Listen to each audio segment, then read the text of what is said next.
ದಾವಣಗೆರೆ ದಕ್ಷಿಣದಲ್ಲಿ ಮುಸ್ಲಿಂ ಮತಗಳ ವಿಭಜನೆ ಆತಂಕ ಎದುರಾಗಿದೆ. ಆತಂಕ ಅಲ್ಲಿ ವಿಭಜನೆ ಆಗೇ ಆಗತ್ತೆ. ಯಾಕಂದ್ರೆ ಪಕ್ಷೇತರವಾಗಿ ಕಾಂಗ್ರೆಸ್ನಲ್ಲಿದ್ದು ಗುರುತಿಸಿಕೊಂಡಿದ್ದಂತಹ ಸಾದಿಕ್ ಪೈಲ್ವಾನ್ ಅವರು ನಾಮಪತ್ರ ಸಲ್ಲಿಕೆ ಮಾಡಿದ್ದಾರೆ, ವಾಪಸ್ ತೆಗೆದುಕೊಂಡಿಲ್ಲ. ಬಂಡಾಯ ಅಭ್ಯರ್ಥಿ ಸಾದಿಕ್ ಪೈಲ್ವಾನ್ ಮನವೊಲಿಸಿದ್ದಾರೆ. ಸಿಎಂ ಸಿದ್ದರಾಮಯ್ಯ ಬೆಂಗಳೂರಿನ ಕಾವೇರಿ ನಿವಾಸದಲ್ಲಿ ಮನವೊಲಿಕೆ ಏನಿದೆ ಸಕ್ಸಸ್ ಆಗಿದೆ. ಕೆಲವೇ ಕ್ಷಣಗಳಲ್ಲಿ ಸಿಎಂ ಡಿಸಿಎಂ ಸಾದಿಕ್ ಪೈಲ್ವಾನ್ ಸುದ್ದಿಗೋಷ್ಠಿಯನ್ನು ನಡೆಸಲಿದ್ದಾರೆ. ಸಮರ್ಥಿಗೆ ಬೆಂಬಲ ನೀಡೋಕೆ ಸಾದಿಕ್ ಪೈಲ್ವಾನ್ ಒಪ್ಪಿದ್ದಾರಂತೆ. ನಿನ್ನೆ ತನಕ ನಾನು ಒಬ್ಬಂಟಿಯಾಗಿರ್ತೀನಿ, ಇಬ್ಬರು ಅಭ್ಯರ್ಥಿಗಳನ್ನು ನಾನು ಎದುರಿಸ್ತೀನಿ, ನಾನು ಕೂಡ ಇಲ್ಲಿ ಪ್ರಬಲ ಆಕಾಂಕ್ಷಿಯಾಗಿದ್ದೆ, ಈಗ ನಾನು ಪ್ರಬಲ ಅಭ್ಯರ್ಥಿಯಾಗಿದ್ದೀನಿ, ನಾಮಪತ್ರವನ್ನ ಹಿಂಪಡೆಯೋದಿಲ್ಲ, ಯಾವುದೇ ಮನವೊಲಿಕೆಗೂ ಕೂಡ ಜಗ್ಗಲ್ಲ ಬಗ್ಗಲ್ಲ ಅಂತ ಹೇಳಿದ್ರು.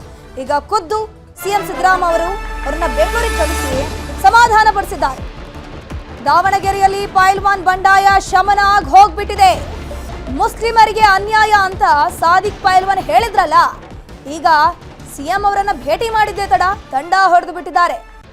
ಈಗ ಅಲ್ಪಸಂಖ್ಯಾತ ಸಮುದಾಯ ಏನ್ ಹೇಳುತ್ತೆ? ಹಾಗಾದ್ರೆ ಒಂದು ಬಣ ಏನಿತ್ತು, ಸಾದಿಕ್ ಪೈಲ್ವಾನ್ ಅವರಿಗೆ ಸಪೋರ್ಟ್ ಅನ್ನ ಮಾಡ್ತಾ ಇತ್ತು, ನಾವು ಸಾದಿಕ್ ಪೈಲ್ವಾನ್ ಪರವೇ ಇರ್ತೀವಿ ಅಂತ. ಸಾದಿಕ್ ಜೊತೆಗೆ ಮುಸ್ಲಿಮರು ಸಮರ್ಥಿಗೆ ಹಾಗಾದ್ರೆ ಬೆಂಬಲವನ್ನ ಕೊಡ್ತಾರಾ? ಕುತೂಹಲ ಮೂಡಿಸಿದೆ ದಾವಣಗೆರೆಯ ಬೈ ಎಲೆಕ್ಷನ್ ಅಖಾಡ ಅಂತಾನೆ ಹೇಳಬಹುದು.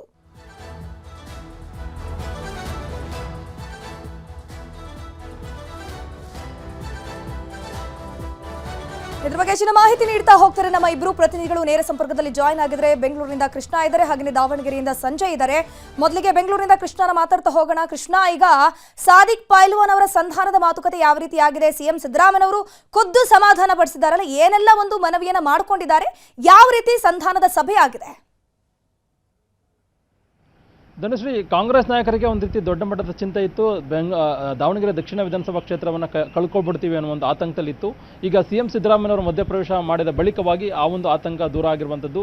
ಈಗಾಗಲೇ ಕಾಂಗ್ರೆಸ್ ಬಂಡಾಯ ಅಭ್ಯರ್ಥಿಯಾಗಿರ್ತಕ್ಕಂಥ ಸಾದಿಕ್ ಪೈಲ್ವಾನ್ ಅವರು ಕೂಡ ಅಲ್ಲಿ ಬಂಡಾಯ ಅಭ್ಯರ್ಥಿಯಾಗಿ ಸ್ಪರ್ಧೆಯನ್ನು ಕೂಡ ಮಾಡಿದರು.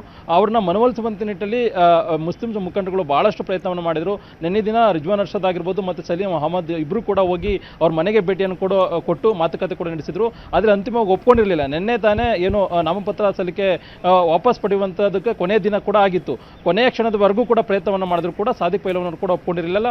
ಅದ್ರ ಜೊತೆಗೆ ಸಚಿವ ಜಮೀರ್ ಅಹಮದ್ ಅವರು ಕೂಡ ಹೋಗ್ತಾರೆ ಅನ್ನೋ ಚರ್ಚೆ ಕೂಡ ಇತ್ತು. ಯಾವಾಗ ಎಸ್ ಮಲ್ಲಿಕಾರ್ಜುನ್ ಅವರು ಮಾತನ್ನು ಆಡಿದ್ರು, ಅದರಿಂದ ನೊಂದ್ಕೊಂಡಂತ ಸಚಿವ ಜಮೀರ್ ಅಹಮದ್ ಅವರು ಕೂಡ ದಾವಣಗೆರೆಗೆ ಹೋಗ್ದೇನೆ ಎಲ್ಲೊಂದು ಕಡೆ ಬೆಂಗಳೂರು ಉಳಿಯುವಂಥದ್ದು ಕೇರಳ ಪ್ರವಾಸವನ್ನು ಕೂಡ ಮಾಡಿದ್ರು. ಇದ್ರ ನಡುವೆ ದೊಡ್ಡ ಆತಂಕ ಇತ್ತು. ಎಲ್ಲೊಂದು ಕಡೆ ಬಂಡಾಯ ಅಭ್ಯರ್ಥಿಯಾಗಿ ಅವರು ಸ್ಪರ್ಧೆಯನ್ನು ಮುಂದುವರಿತಾರೆ, ಕಾಂಗ್ರೆಸ್ ಅಭ್ಯರ್ಥಿ ಸೋಲ್ತಾರೆ ಅನ್ನುವಂಥದ್ದು. ಇದೀಗ ಎಲ್ಲೊಂದು ಕಡೆ ಮುಖ್ಯಮಂತ್ರಿ ಸಿದ್ದರಾಮಯ್ಯ ಅವರನ್ನ ಕರ್ಸ್ಕೊಳ್ಳೋದ್ರ ಮುಖಾಂತರವಾಗಿ ತಮ್ಮ ನಿವಾಸ ಕಾವೇರಿಗೆ ಕರ್ಸ್ಕೊಳ್ಳೋದ್ರ ಮುಖಾಂತರವಾಗಿ ಅವ್ರ ಜೊತೆಗೆ ಸುದೀರ್ಘವಾಗಿ ಚರ್ಚೆ ಕೂಡ ಮಾಡಿರುವಂಥದ್ದು.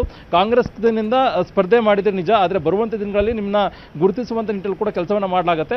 ಆದರೆ ನಿಮ್ಮ ಸ್ಪರ್ಧೆಯಿಂದ ಯಾವುದೇ ಕಾರಣಕ್ಕೂ ಕೂಡ ಬಿಜೆಪಿ ಅಭ್ಯರ್ಥಿಗೆ ಲಾಭ ಆಗಬಾರ್ದು, ಆ ಒಂದು ನಿಟ್ಟಿನಲ್ಲಿ ನೀವು ತೀರ್ಮಾನವನ್ನು ಮಾಡಬೇಕು ಅನ್ನೋ ನಿಟ್ಟಿನಲ್ಲಿ ಮುಖ್ಯಮಂತ್ರಿಗಳು ಮನವೊಲಿಸಿದಂಥ ಸಂದರ್ಭದಲ್ಲಿ ಅಂತಿಮವಾಗಿ ಸಾದಿಕ್ ಪೈಲ್ವಾನ್ ಕೂಡ ಅದಕ್ಕೆ ಒಪ್ಕೊಳ್ಳೋದ್ರ ಮುಖಾಂತರವಾಗಿ ಅಂತಿಮವಾಗಿ ಈಗ ಚುನಾವಣಾ ಕಣದಿಂದ ಹಿಂದೆ ಸರಿಯುವಂಥದ್ದು. ಮತ್ತೆ ಕಾಂಗ್ರೆಸ್ ಅಭ್ಯರ್ಥಿ ಆಗಿರತಕ್ಕಂಥ ಸಮರ್ಥ ಶಾಮ್ನೂರು ಪರವಾಗಿ ಒಂದು ಬೇಷರದ ಬೆಂಬಲವನ್ನು ಘೋಷಣೆ ಮಾಡುವಂಥ ನಿಟ್ಟಿನಲ್ಲಿ ಕೂಡ ಮುಂದಾಗಿರುವಂಥದ್ದು. ಇನ್ನು 4 ಗಂಟೆಗೆ ಅಂದರೆ ಕೆಲವೇ ಕ್ಷಣಗಳಿಂದ 4 ಗಂಟೆ ಸುಮಾರಿಗೆ ಕಾಂಗ್ರೆಸ್ ಕಚೇರಿಯಲ್ಲಿ ಕೂಡ ಸುದ್ದಿಗೋಷ್ಠಿ ನಡೀತಾ ಇರುವಂಥದ್ದು. CM Siddaramaiah, DCM D K Shivakumar ಮತ್ತೆ ರಣದೀಪ್ ಸಿಂಗ್ ಸುರ್ಜೇವಾಲಾ ಅವರು ಕೂಡ ಈಗಾಗಲೇ ಸುದ್ದಿಗೋಷ್ಠಿಯಲ್ಲಿ ಭಾಗವಹಿಸಿದ್ದಾರೆ. ಆ ಒಂದು ಸುದ್ದಿಗೋಷ್ಠಿಯಲ್ಲಿ ಕಾಂಗ್ರೆಸ್ ಬಂಡಾಯ ಅಭ್ಯರ್ಥಿಯಾಗಿರ್ತಕ್ಕಂಥ ಸಾದಿಕ್ ಪೈಲ್ವಾನ್ ಕೂಡ ಭಾಗವಹಿಸಿದ್ರ ಮುಖಾಂತರವಾಗಿ ಎಲ್ಲೊಂದು ಕಡೆ ಕಾಂಗ್ರೆಸ್ ಅಭ್ಯರ್ಥಿಗೆ ಅಂದರೆ ಕಾಂಗ್ರೆಸ್ ಅಭ್ಯರ್ಥಿ ಆಗಿರ್ತಕ್ಕಂಥ ಸಮರ್ಥ ಅವರ ಪರವಾಗಿ ಬೇಷರದ ಬೆಂಬಲವನ್ನು ಘೋಷಣೆ ಮಾಡುವಂತ ನಿಟ್ಟಿನಲ್ಲಿ ಪ್ರಕಟ ಮಾಡುವಂತ ನಿಟ್ಟಿನಲ್ಲಿ ಕೂಡ ಮುಂದಾಗಿರುವಂಥದ್ದು. ಆ ಮುಖಾಂತರವಾಗಿ ಕಾಂಗ್ರೆಸ್ ಅಲ್ಲಿ ದಾವಣಗೆರೆ ದಕ್ಷಿಣ ವಿಧಾನಸಭಾ ಕ್ಷೇತ್ರದಲ್ಲಿ ಗೆಲ್ಲುವಂತ ನಿಟ್ಟಿನಲ್ಲಿ ಇದೀಗ ಒಂದು ಮಹತ್ವದ ಹೆಜ್ಜೆಯನ್ನ ಇಡೋದ್ರ ಮುಖಾಂತರವಾಗಿ ಒಂದು ಕಡೆ ಬಿಜೆಪಿಗೆ ಕೌಂಟರ್ನ ಕೊಟ್ಟಿರುವಂಥದ್ದು. ಬಿಜೆಪಿ ನಾಯಕರು ಕೂಡ ಎದುರನ್ನ ನೋಡ್ತಾ ಇದ್ರು. ಕಾಂಗ್ರೆಸ್ನ ಬಂಡಾಯ ಅಭ್ಯರ್ಥಿ ನಡೆ ಏನಿರುತ್ತೆ ಅನ್ನೋದು ನಿನ್ನೆ ದಿನ ಕೊನೆವರೆಗೂ ಕೂಡ ನಾಮಪತ್ರ ಸಲ್ಲಿಕೆ ಕೊನೆಯ ದಿನ ಇತ್ತು. ಕೊನೆಯ ಕ್ಷಣದವರೆಗೂ ಕೂಡ ಪ್ರಯತ್ನವನ್ನು ಮಾಡಿದ್ರು ಕೂಡ ಅವರು ಹಿಂದೆ ಚುನಾವಣಾ ಕಣದಿಂದ ಹಿಂದೆ ಸರಿದಿರಲಿಲ್ಲ ಸಾದಿಕ್ ಪೈಲ್ವಾನ್ ಅವರು. ಇವಾಗ ಮುಖ್ಯಮಂತ್ರಿಗಳು ಕರೆದು ಮಾತಾಡತಕ್ಕಂಥ ಸಂದರ್ಭದಲ್ಲಿ ಎಲ್ಲ ಒಂದು ಕಡೆ ಆ ಒಂದು ಸಮಸ್ಯೆ ಬಗೆಹರಿದಿರುವಂಥದ್ದು. ಈ ಮೂಲಕವಾಗಿ ಕಾಂಗ್ರೆಸ್ ಅಭ್ಯರ್ಥಿಯಾಗಿರ್ತಕ್ಕಂಥ ಸಮರ್ಥ ಅವರಿಗೆ ಈಗ ಚುನಾವಣೆ ಅನ್ನುವಂಥದ್ದು ಸಲೀಸಾಗಿದೆ ಅನ್ನುವಂಥದ್ದು ಈಗ ರಾಜ್ಯ ರಾಜಕೀಯ ವಲಯದಲ್ಲಿ ಕೇಳಿಬಿಡ್ತಿರುವಂಥದ್ದು. ಧನುಶ್ರೀ. ಓಕೆ ಕೃಷ್ಣ, ಹಾಗೆಯೇ ದಾವಣಗೆರೆಯಿಂದ ಸಂಜಯ್ ಇದ್ದಾರೆ. ಸಂಜಯ್,